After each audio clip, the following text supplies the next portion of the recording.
Você que trouxe sua Bíblia, abra ela no Evangelho de Mateus, capítulo de número 13. Nós estaremos lendo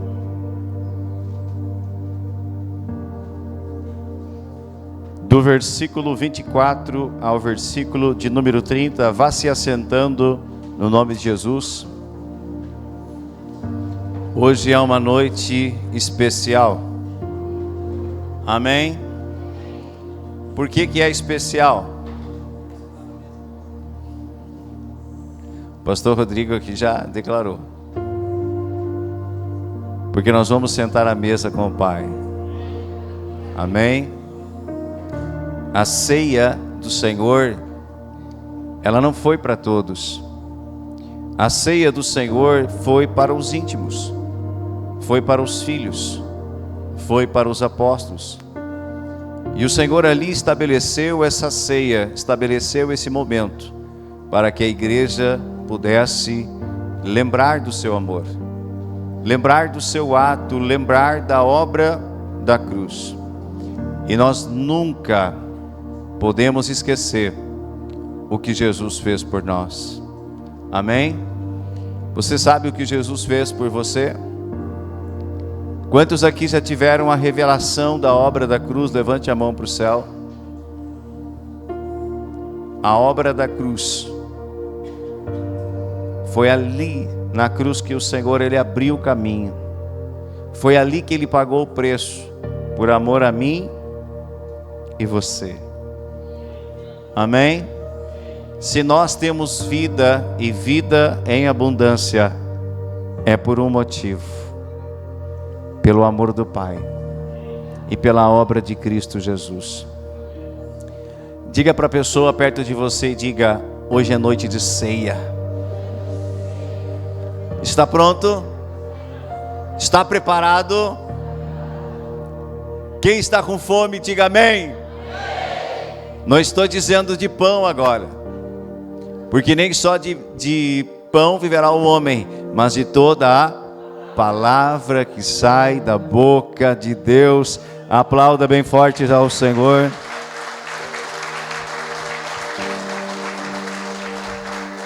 Antes de ler, deixa aberta aí em Mateus 13. Antes de ler, fecha os olhos. Vamos orar um pouquinho. Diga amém. Pai, eu sei que o Senhor já está aqui. Tua palavra sim nos dá essa certeza, que aonde há dois ou mais reunidos no Teu nome, ali o Senhor se faz presente. O Senhor, Ele habita em meio aos louvores do Teu povo. E a Tua palavra é fiel, Senhor. Por mais que os nossos olhos não Te vejam, nós temos a ciência que o Senhor aqui está. E nós Te convidamos, Senhor. Abrimos voluntariamente o nosso coração e Te convidamos, fala conosco, fala com a igreja, fala com cada um de nós. Nós estamos aqui por Tua causa, Senhor, porque amamos Tua presença, amamos Tua palavra. O Senhor nos escolheu primeiro, abriu os nossos olhos, abriu os nossos ouvidos e nos deu entendimento. Muito obrigado, Senhor.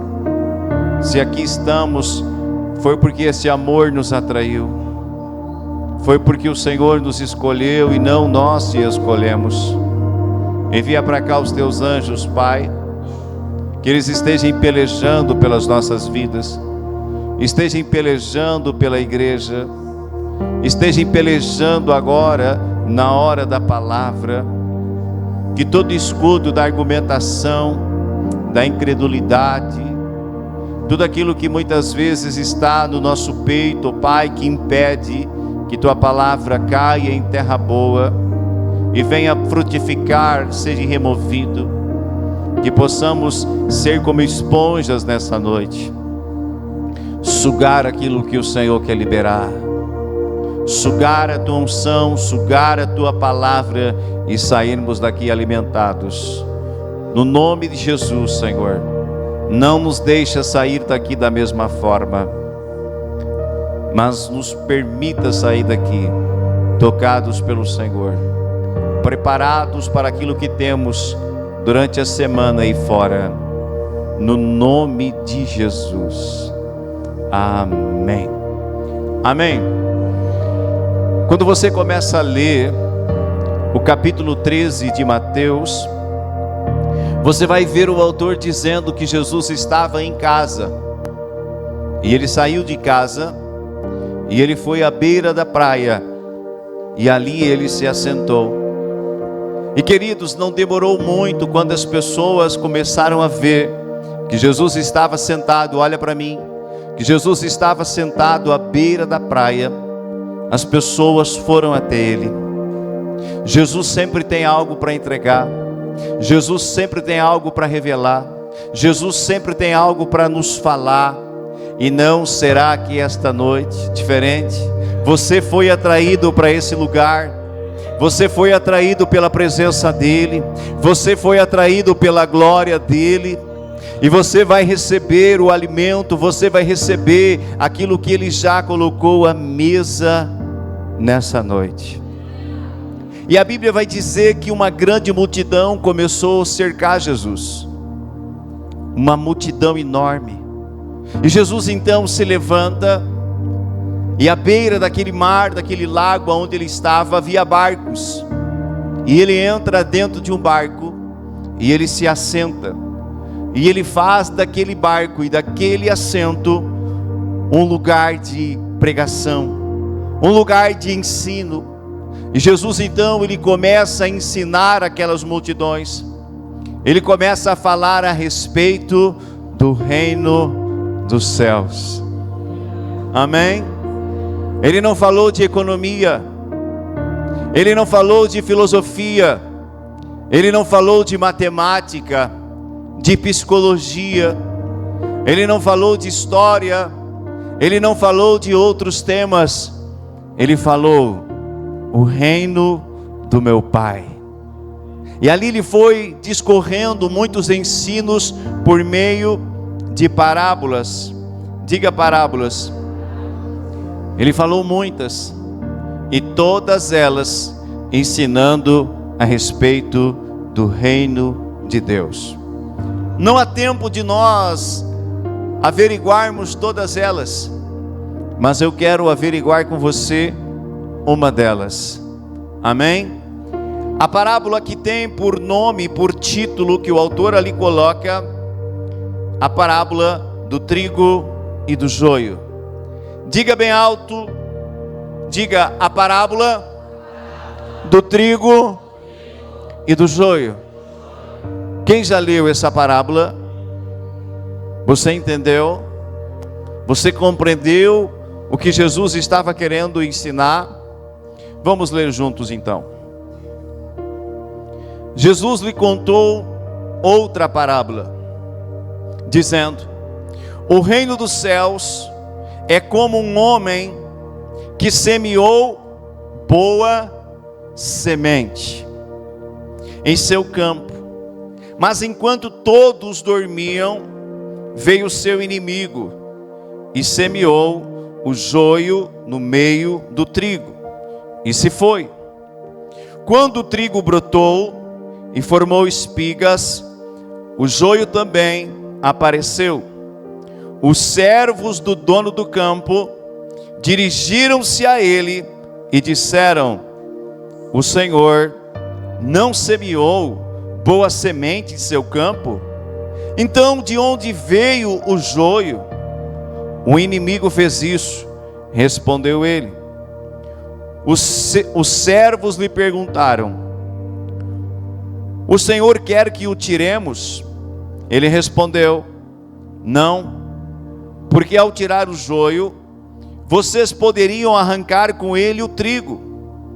Deixem que cresçam juntos até a colheita. Diga colheita.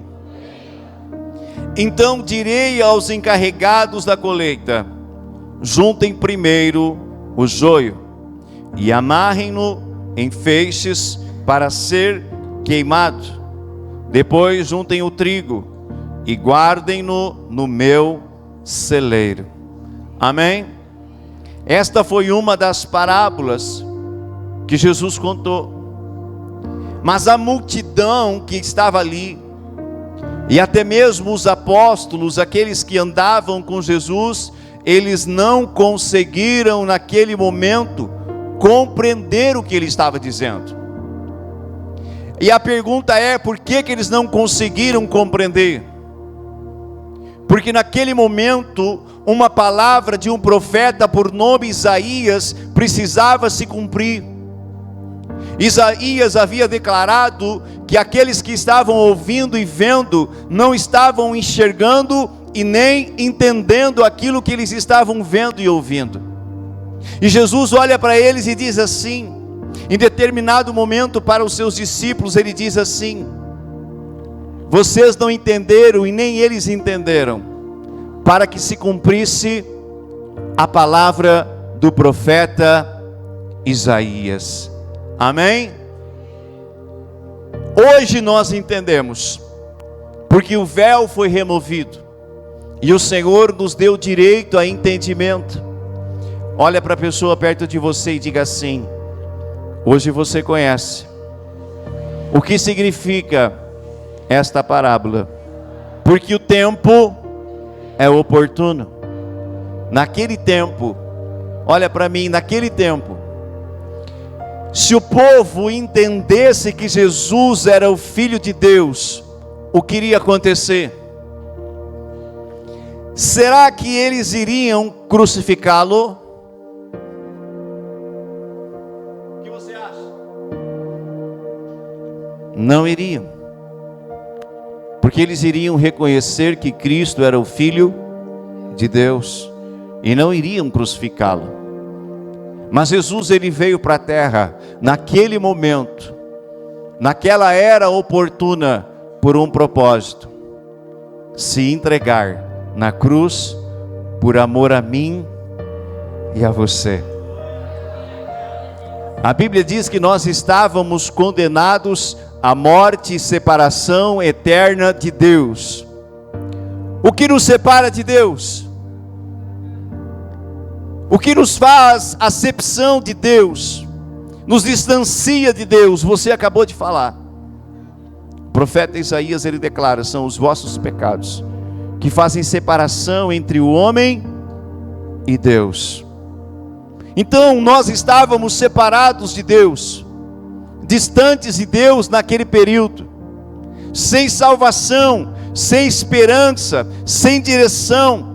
Quando Jesus olhou para a multidão, ele sentiu compaixão delas, e ele declarou: elas estão vivendo como ovelhas sem pastor. Aqui há criadores de ovino. O que acontece, Eliezer, se uma ovelha se perde e você não encontra ela?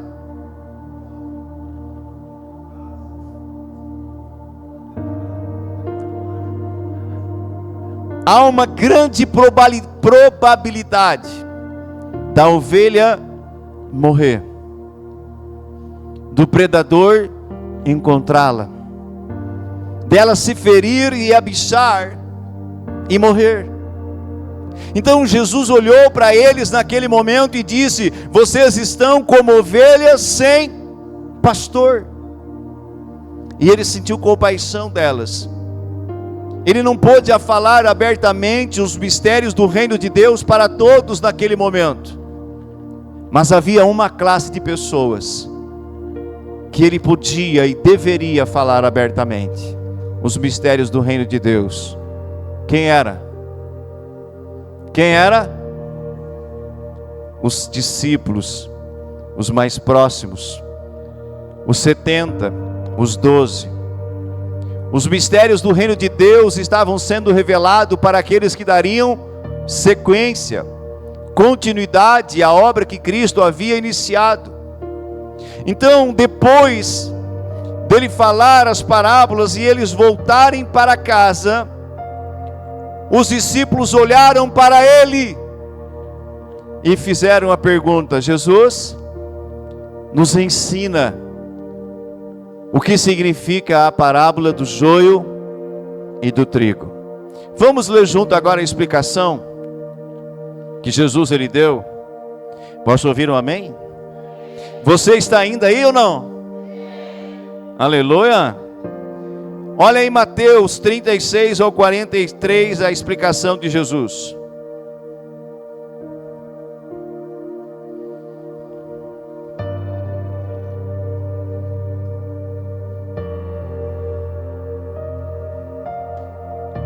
Então ele deixou a multidão e foi para casa. Seus discípulos se aproximaram dele e pediram: explica-nos a parábola do joio no campo. Ele respondeu: aquele que semeou a boa semente é o Filho do homem. O campo é o mundo, e a boa semente são os filhos do reino.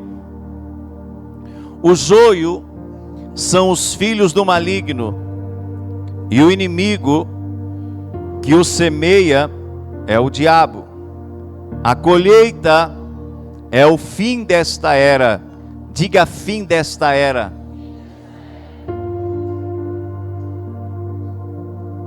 E os encarregados da colheita são anjos. Assim como o joio é colhido e queimado no fogo, assim também acontecerá no fim desta era. O Filho do Homem enviará os seus anjos, e eles tirarão do seu reino tudo o que faz cair no pecado e todos os que praticam o mal. Eles o lançarão na fornalha ardente, onde haverá choro e ranger de dentes. Então os justos brilharão como o sol no reino de seu Pai. Muito claro, não é? A explicação de Jesus.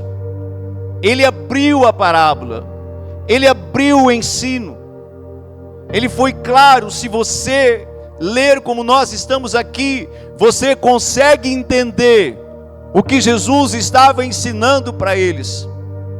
E as outras parábolas que Jesus também trouxe naquele dia são muito semelhantes a essa. Vamos entender algumas coisas. A boa semente é a palavra do Senhor. O que nós estamos anunciando aqui esta noite? As boas novas de salvação. Olha para alguém e diz assim: há esperança para você. Há esperança. O Evangelho é esperança. O Evangelho são as boas novas do Senhor para a humanidade. Boas notícias.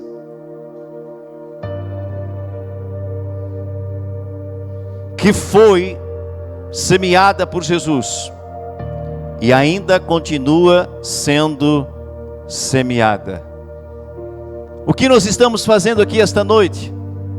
O que os apóstolos de Cristo seguiram fazendo? Qual foi o comando de Jesus para eles antes de voltar ao Pai? Ide e façam discípulos de todas as nações, ensinando eles a guardar e obedecer o que eu vos tenho ensinado, e os batizem em nome do Pai, do Filho e do Espírito Santo de Deus. Aleluia.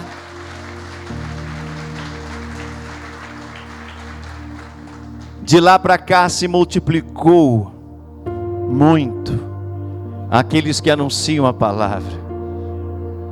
Começou com Jesus, começou com 12, com 70.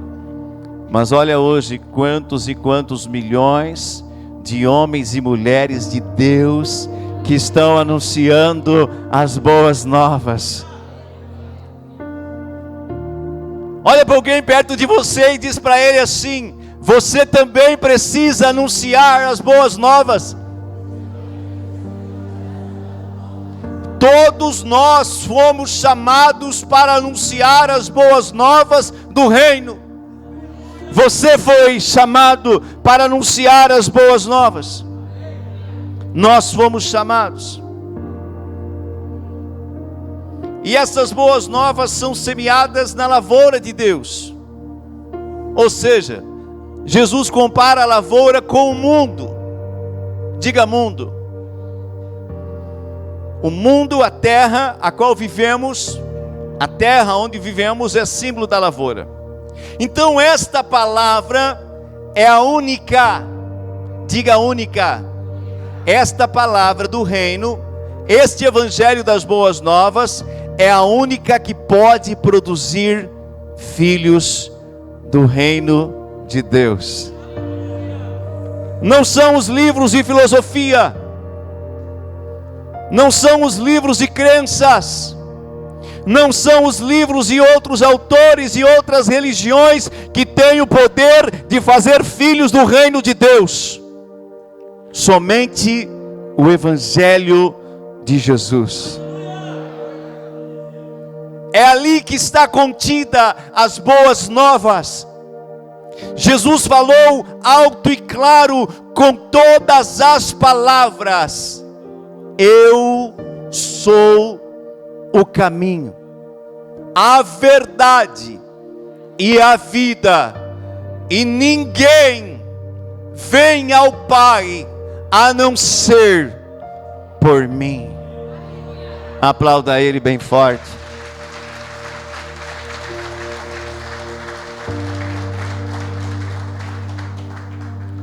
O Evangelho nos apresenta Cristo e a sua obra. De capa a capa, a Bíblia está anunciando Cristo. Cristo, o Filho de Deus. Cristo, Cristo, Cristo e a sua obra. O Evangelho nos apresenta o plano de redenção de Deus para o homem. Nós erramos, nós pecamos e nos afastamos de Deus, mas Deus nos ama tanto, Ele nos ama tanto, tanto, tanto, desse tamanhão. Com certeza, não tem como explicar o amor de Deus. João 3,16, quem pode recitar?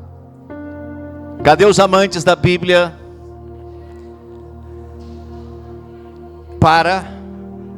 No 3, todos juntos, eu quero ouvir a sua voz. Deixa o Senhor ouvir a tua voz. Os amantes da Bíblia, aqueles que entenderam esse amor, quando eu falar 3, você dispara. 1, 2, 3.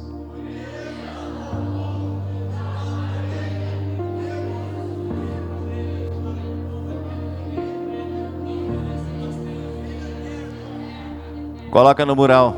Não gostei dessa leitura. Meu Deus! Carrega a sua cruz. Coloca aí João 3,16. Aleluia. Todos enxergam aqui? Isso. Quando eu contar 3, todos juntos. 1, 2, 3.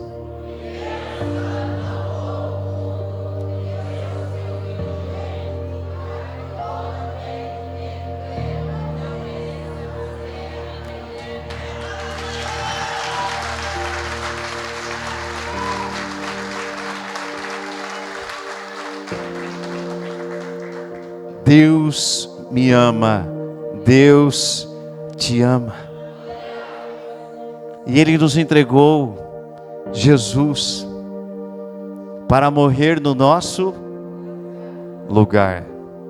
E por seu sangue nós fomos comprados, justificados e perdoados.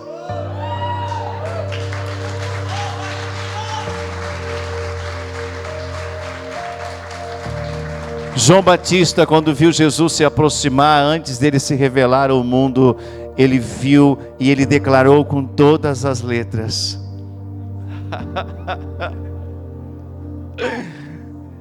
eis o Cordeiro de Deus que tira o pecado do mundo. Jesus é a oferta de Deus por amor às nossas vidas. Agora vamos para o joio, diga joio. Agora o caldo vai engrossar.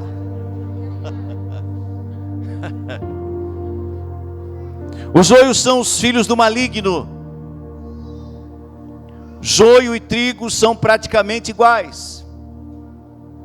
Se você olhar na lavoura o joio e o trigo, em um certo nível da lavoura você não vai perceber a diferença. O joio aos olhos de Jesus, que ele estava ensinando aqui, são aqueles que ainda não nasceram de novo.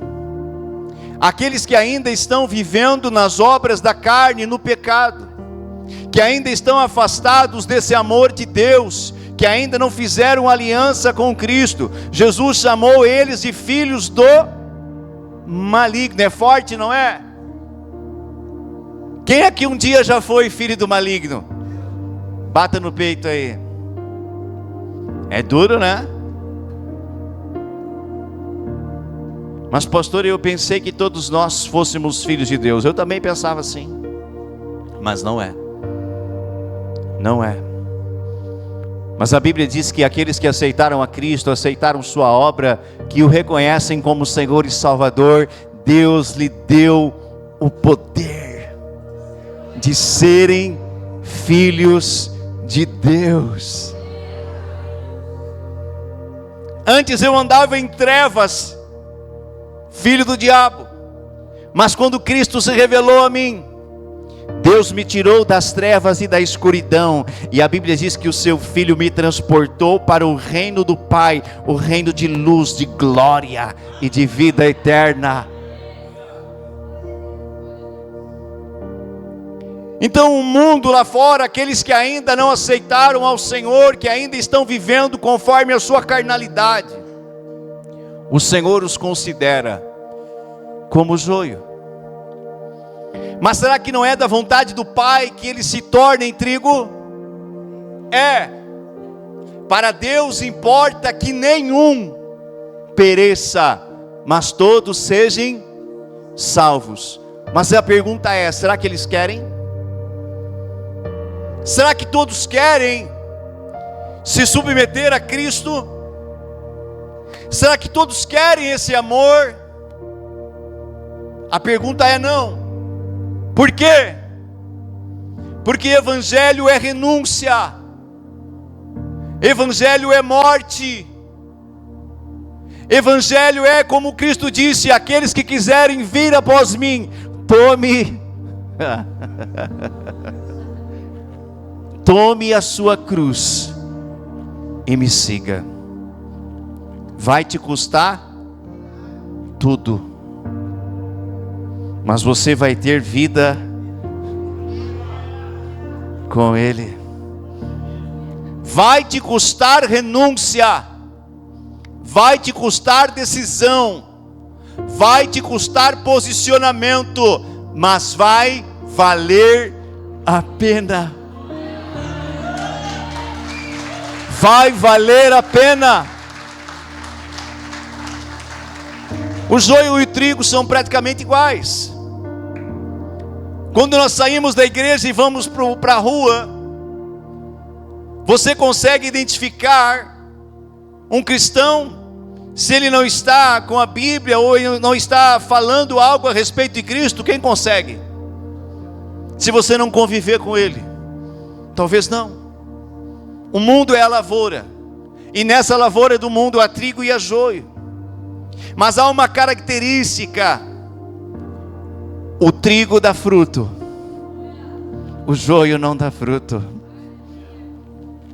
A única maneira de nós darmos frutos é estando conectado na videira verdadeira. Sem mim nada podeis fazer. Ele disse: eu sou a videira verdadeira e vós são os ramos. Eu e você fomos chamados para dar frutos, e frutos que permaneçam. permaneçam. Os joios são aqueles que desejam permanecer na prática do pecado. Eles não querem Cristo. Eles não querem esse amor. Eles preferem permanecer nas suas mentiras, nos seus enganos, na sua carnalidade, nas suas orgias. Eles preferem viver na prática do pecado, pois eles acreditam que não terá julgamento. Muitos acreditam: eu vou morrer, mas eu vou reencarnar, eu vou voltar, eu estou sendo aprimorado. Esse é o maior e terrível engano que Satanás, o maligno, lançou na terra. E as pessoas acreditam que elas estão sendo aprimoradas, que elas estão melhorando. E quando você olha para o mundo, você não vê o mundo melhorando, você vê um mundo de mal a pior. Ao homem foi destinado morrer apenas uma vez, depois virá o juízo. Aleluia! Você está pronto para o fim desta era? Jesus disse que a colheita virá. Assim como ele voltou ao Pai, e aqueles que viram Jesus retornar para o Pai ficaram escandalizados, porque eles viram os anjos de Deus. Jesus olhou para eles e disse: por que estás escandalizados? Assim como eu fui, eu também voltarei. E os anjos do meu Pai tocarão as suas trombetas, e será um som tão forte que em toda a terra nós ouviremos. Agora eu vou dar uma viajada aqui, posso ou não? A Bíblia diz que todos nós ouviremos.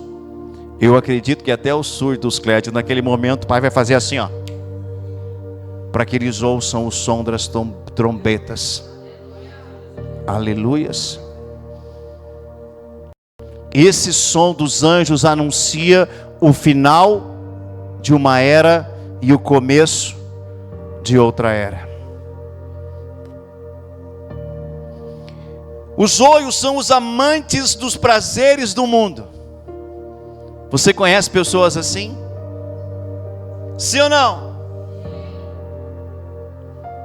Acreditam que não verá juízo nem julgamento, mas estão se enganando a si mesmos. Jesus os chamou literalmente, não foi o Germano. Jesus os chamou literalmente filhos do diabo. É forte, né? Imagina Jesus falando isso. Não era o Germano, era ele. Falando que aqueles que não fizerem aliança, não se arrependerem e seguirem na prática do mal e do pecado, são filhos do diabo. Não que eu quero que você saia daqui hoje olhando para as pessoas e chamando elas disso, por favor. Eu e você fomos chamados para pregar o evangelho da reconciliação e trazer outros para Cristo também. Eu e você temos que nos tornar como Paulo. Paulo diz: eu me faço de sábio para com os sábios, de tolo para com o tolo, para pregar as boas novas e, se possível, arrancar algum deles do juízo eterno. Quanto que você tem que pregar, irmão? Há tempo e há fora de tempo. Hoje é tempo, amanhã é tempo, depois de amanhã é tempo. Enquanto você ainda respira, você tem que anunciar. Se Deus te colocar numa cama de hospital, ouça isso, é por um projeto. Não é para você ir para lá e murmurar. É para você ir para lá e naquele momento ser boca de Deus. Se Deus te colocar num calabouço, não é para você ir lá e murmurar. É para você ir lá como José e fazer a diferença. Anunciar esse Jesus. Anunciar esse amor ao mundo. Anunciar esse amor aos perdidos. Para resgatar alguns desse grande juízo e expectativa de choro e ranger de dentes. Eu não estou pregando aqui para colocar medo no seu coração. Aqueles que andam com Jesus não precisam ter medo. Pergunta por quê? Porque o perfeito amor lança fora todo medo. De onde vem o perfeito amor? De Deus. Eu não preciso ter medo disso, mas eu preciso seguir andando em temor e santidade e obediência com o meu Senhor até o dia de amanhã. Ah, entendi. Até a semana que vem. Não. Até quando? Até que ele venha, ou ele olhe lá de cima e diz: Germano, terminou os teus dias. A ampulheta do teu tempo acabou. Vem. E esse dia pode chegar para nós a qualquer momento. E aí? Tá pronto? Se não tá, te posiciona hoje, agora, urgentemente, porque tu não sabe quando ele te chama ou ele retorna. Jesus define a colheita como sendo o fim desta era. Quando você olha para a Bíblia, você consegue identificar muitas eras distintas. Hoje nós estamos vivendo no tempo chamado o tempo da graça. Diga graça. Graça é um dom imerecido. O significado: o tempo onde a porta da salvação ela está aberta. Esse é o tempo oportuno para aqueles que ainda não foram salvos e inseridos no reino de Deus, serem salvos e inseridos. Porém, esse tempo da graça, essa era da graça, ela vai acabar. E esse dia, na volta de Cristo, será glorioso, mas ao mesmo tempo terrível. A Bíblia diz que os homens desejarão a morte, e a morte não lhes alcançará. Mas aqueles que partiram com Cristo, é só alegria. Não terá mais choro, não terá mais dor, não terá mais morte, não terá mais sofrimento, não terá mais estas coisas que hoje nós enfrentamos aqui na terra. Não terá mais isso com ele. Esse período está se findando, e Jesus foi muito categórico. Nos evangelhos e nos profetas, ele deixou sinais, diga sinais, que marcam os tempos, que sinalizam os tempos. Ele deixou sinais para que eu e você pudéssemos estar ligados, alertas, sinalizando o retorno dele. Quem acredita que Jesus está às portas? Os sinais estão evidentes cada dia mais e mais. Nós estamos à beira de uma terceira guerra mundial. Israel é o relógio profético de Deus.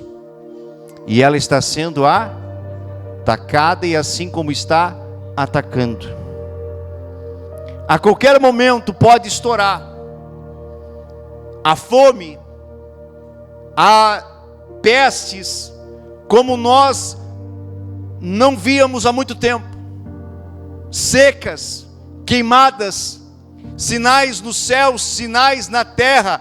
Jesus está dizendo, o reino dos céus estão anunciando que esta era está se findando, está terminando. A qualquer momento pode se findar. Então aquele que está firme com Jesus precisa fazer o quê? Permanecer firme até o final. O que Paulo disse? Aqueles que permanecerem fiéis até o fim receberão a coroa da vida. Aperta o ombro de mão do teu lado carinhosamente e diz assim: é até o fim, irmão. Não é por alguns momentos. E o que vai acontecer? Estou indo para o fim. O que vai acontecer com o joio? O que vai acontecer com o joio? Os anjos recolherão e não permitirão que eles entrem no reino dos céus. Eles serão lançados num lago de fogo e enxofre. Aquilo que a Bíblia chama de segunda morte. E ali não haverá mais solução e nem saída. Enquanto você ainda está vivo, enquanto você respira, esse é o momento de você se posicionar.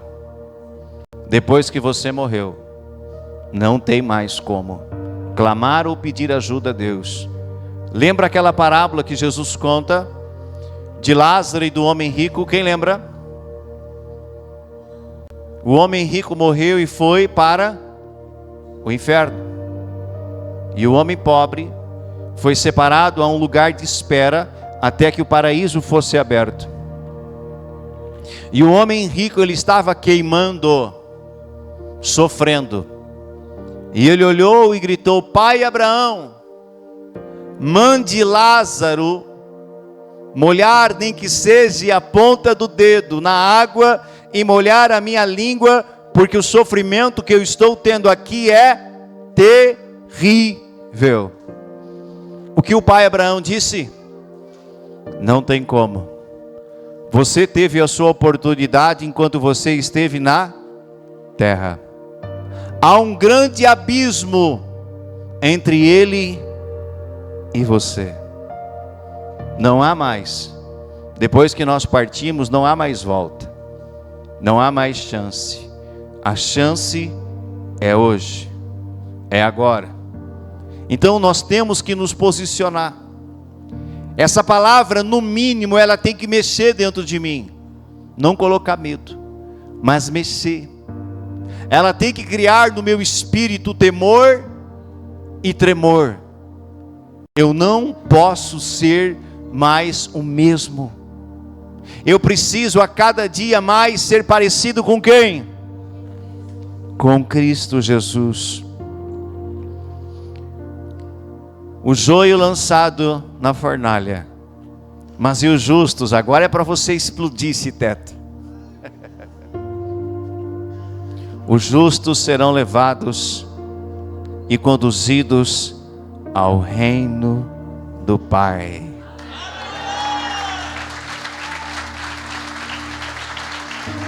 Eu quero ver você lá. Olhe para alguém e diga assim: eu quero te ver lá. Eu quero te ver lá. Eu vou falar algo que eu disse aqui hoje de manhã. O meu desejo, ouça, o meu desejo é levar todos comigo, todos vocês, mas eu não tenho esse poder. Ah, pastor, agora o Senhor me deixou triste. Eu não tenho esse poder. A minha missão é ensiná-los, como Jesus ensinou a multidão. Mas a decisão ela é sua. Se dependesse de mim, eu ia pegar todos vocês. E que nem aquele ditado mundano: coração de mãe sempre cabe mais um. Mas eu não posso fazer isso. Só quem pode decidir quem vai ou fica é Ele. É Jesus. O meu desejo era te levar. Vou encerrar aqui, vamos cear. Não se escandalize com o que eu vou dizer. Engula a saliva. Engula a saliva. Respira. Te prepara. Afivela o cinto aí. Pro irmão do lado não fugir, aleluia. Já tem gente correndo lá. Brincadeira, irmãos. Nós entendemos que o joio ele está no mundo, sim ou não? Mas eu quero abrir um parêntese. Às vezes também o joio está dentro da igreja.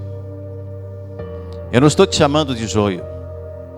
Eu não estou apontando o dedo para o pastor Rodrigo dizendo: não coloque essas palavras na minha boca. Mas às vezes dentro da igreja há joio.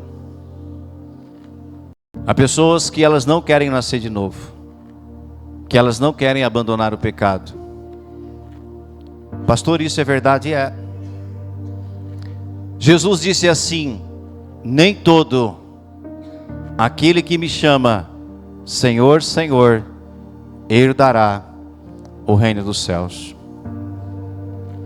Às vezes, querido, não estou dizendo só no povo, viu? Estou dizendo em cima do altar. Hoje nós vivemos um período difícil no mundo, mas dentro da igreja também. Mas o Senhor está sacudindo.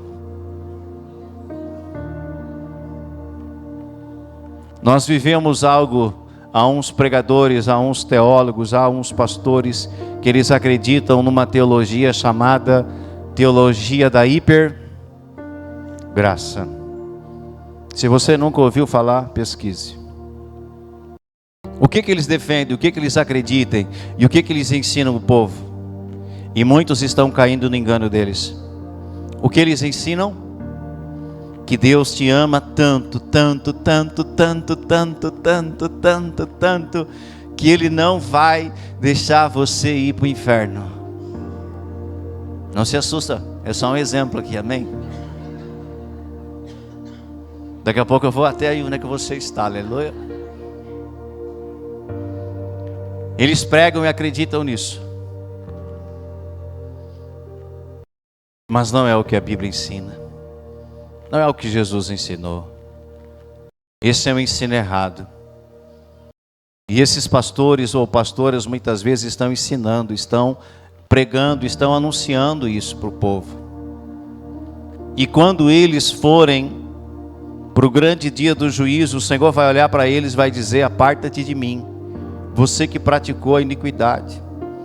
E eles vão chorar, Clédio, e vão dizer: mas eu expulsei demônios no teu nome, eu curei, eu profetizei, eu anunciei o Evangelho. E eles vão ouvir com todas as palavras da boca do Senhor: não te conheço. Não se escandalize comigo, não me julgue como eu vou falar. Muitos desses pastores da hipergraça, eles estão casados com alguém do mesmo sexo.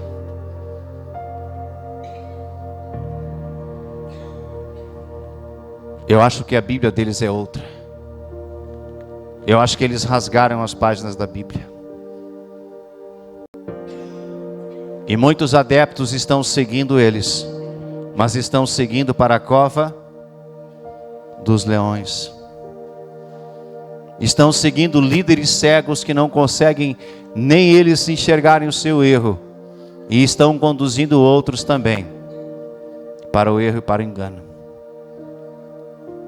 Aleluias. Você sabe por que o mundo nos odeia? Você sabe por que o mundo te odeia quando você declara lá fora que você é um cristão? Sabe ou não sabe? Porque a palavra que você carrega confronta. A palavra que você carrega não é sua, ela é de Deus. O mundo não gosta de crente. Quem já foi rejeitado e humilhado lá fora? Porque você falou que você era cristão. Quem já foi, levanta a mão. Te alegra se isso acontecer. Te alegra. Se você for perseguido por anunciar as boas novas, te alegra. Jesus disse assim: me perseguiram por causa desta palavra. Se perseguirem vocês, se alegrem, porque grande é o vosso galardão nos céus. Essa palavra que nós pregamos, a Bíblia diz que ela é como uma espada afiada de 2 gumes, capaz de separar espírito e alma, juntas e medulas. A palavra de Deus é como uma espada, ela confronta. Você acha que o mundo gosta de ser confrontado? Você acha que as pessoas que estão vivendo no erro, elas querem ser confrontadas? Não. A palavra é boas novas, mas ela gera confronto. Primeiro em nós, mas também naqueles que estão lá fora. E se eles ouvirem a sua mensagem, se arrependerem e fizerem uma aliança com Cristo, eles serão inseridos no reino do Pai. Se coloque de pé e aplaude Jesus esta noite.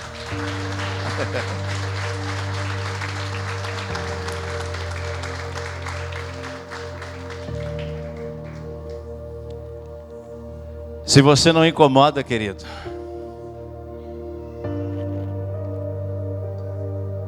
cuidado. Se as tuas palavras que você prega não incomoda ninguém, cuidado. Talvez você vai ter que rever algumas coisas na sua vida. Você acha que todos estão felizes com a mensagem que eu estou pregando aqui? Principalmente principados e potestades,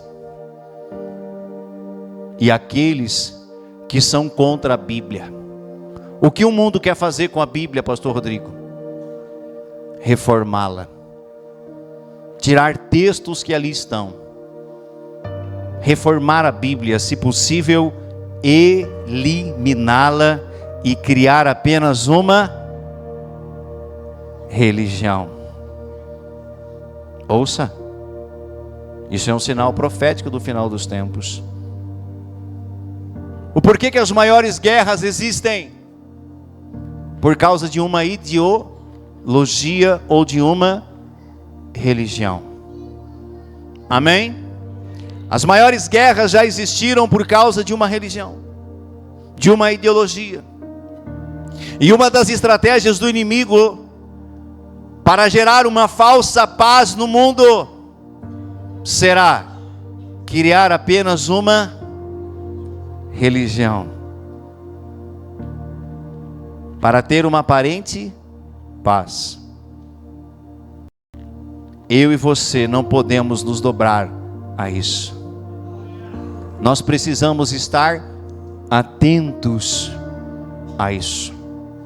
Por mais que isso vai acontecer, fique com a palavra de Deus no seu coração. Guarde ela, cuide dela, deixe ela entrar aí. Aleluia. Há países que eles não podem ter um exemplar da Bíblia, é proibido. E não sei se daqui uns anos no Brasil também não acontece isso. Tomara que não. Mas há países que eles não podem pregar e anunciar a verdade que nós estamos anunciando. Amém? Aproveite que você está num país livre. e pregue essa palavra a tempo e fora de tempo. Eu quero te fazer um desafio. Ih, lá vem o pastor. Eu sei que tem pessoas que elas não gostam de ser desafiada. A nossa natureza humana é ficar o quê? Querer ficar confortável. Mas eu quero te propor um desafio essa semana. No mínimo uma pessoa durante esses 7 dias que virão. Quantas horas tem um dia? Quem é bom de matemática, multiplica aí. 7 vezes 24. Cadê os homens calculadora? Eu não sou tão rápido assim.